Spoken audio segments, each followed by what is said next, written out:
ஆனா சிலருக்கு அந்த சந்தேகம் வர்றதுக்கு காரணம் என்ன தெரியுங்களா? நம்மளை சுத்தி இருக்கிறவங்க அதெல்லாம் வேணாம், இது வேணாம். முக்கியமா ஒரு ரகசியம் சொல்றேன், யாருக்கிட்டையும் சொல்லக்கூடாது. சொல்லுவீங்களா? சொல்லாம இருப்பீங்களா? தயவு செய்து அட்வைஸ் எல்லாம் சொந்தக்காரங்க கிட்ட கேட்காதீங்க. ஆமா ஆமா, நீங்க நல்லா இருக்கும் வேணாம். ஏதாவது செய்யறதுன்னா உண்மையாவே நீங்க வளரணும், ஜெயிக்கணும், சாதிக்கணும்ன்ற எண்ணம் உள்ளவங்க கிட்ட டிஸ்கஸ் பண்ணுங்க. இல்லைன்னா டிஸ்கஸே பண்ணாம கூட நீங்க ஆரம்பிங்க. சீரியஸா சொல்றேன். B away from dream stealers. உங்க கனவுகளை சுக்கு நூறு ஆக்குறவங்க கிட்டே இருந்து நீங்க அவே இருங்க. வீட்டுல கூட இருப்பாங்க, அது நம்ம வீட்டுக்காரரா கூட இருப்பாரு, நம்ம அண்ணன் தம்பியா இருப்பாரு. அதுக்குன்னு அவங்க கிட்ட பேசாமலாம் இருக்காதீங்க. நீங்க என்ன பண்ணுங்க, அவர் ஏதாவது இந்த வேணாம், இது பண்ணாத, அதை பண்ணாதுன்னு சொல்லும் போது தலை வலிக்குதுன்னு போய் படுத்துருங்க. அவர் பாட்டுக்கு பேசிக்கிட்டு இருக்கோம். அது உங்களை எஃபெக்ட் பண்ணாம பார்த்துக்கோங்க.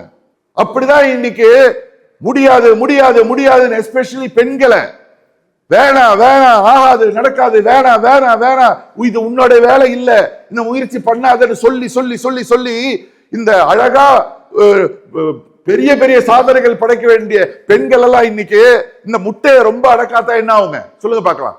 எங்க லாங்குவேஜ்ல என்ன ஆகும்னு சொல்லுவாங்கன்றத சொல்லவா? கொஞ்சம் லோக்கல் லாங்குவேஜ் இருந்தாலும் நான் சொல்றேன், பரவாயில்ல. முட்டைய ரொம்ப அடக்காத்தா அந்த முட்டை கூமுட்டையாயிடும், கெட்டு போயிடும். அப்படிதானே சொல்லுவாங்க, கூமுட்டை அப்படின்னு சொல்லுவாங்க, கேள்விப்பட்டிருக்கீங்களா? அதாவது ரொம்ப தத்தி மாதிரி, ரொம்ப ஒன்றுத்துக்கும் லாய்க்கு இல்லாத மாதிரி ஆயிடும். அந்த மாதிரிதான் நல்ல திறமை உள்ள பெண் பிள்ளைங்க, நல்ல சாதிக்க வேண்டிய பெண் பிள்ளைகள்லாம் அதை பண்ணாத, இதை பண்ணாத, அங்க போத, இங்க போய. பொம்பளை பசங்களுக்கு தெரியாதா எங்க போனோம் என்ன பண்ணோன்னு? இவங்க வேற வீட்டுல சொல்லணுமா? எது நல்லது எது கட்டது வளர்ந்த பொம்பளை பிள்ளைகளுக்கு தெரியாதா? யாருக்கிட்ட பேசணும் யாருக்கிட்ட பேசக்கூடாதுன்னு தெரியாதா? அவங்ககிட்ட பேசுறது, இவங்கிட்ட பேசுறது, அங்க போகுது. என்னங்க இது?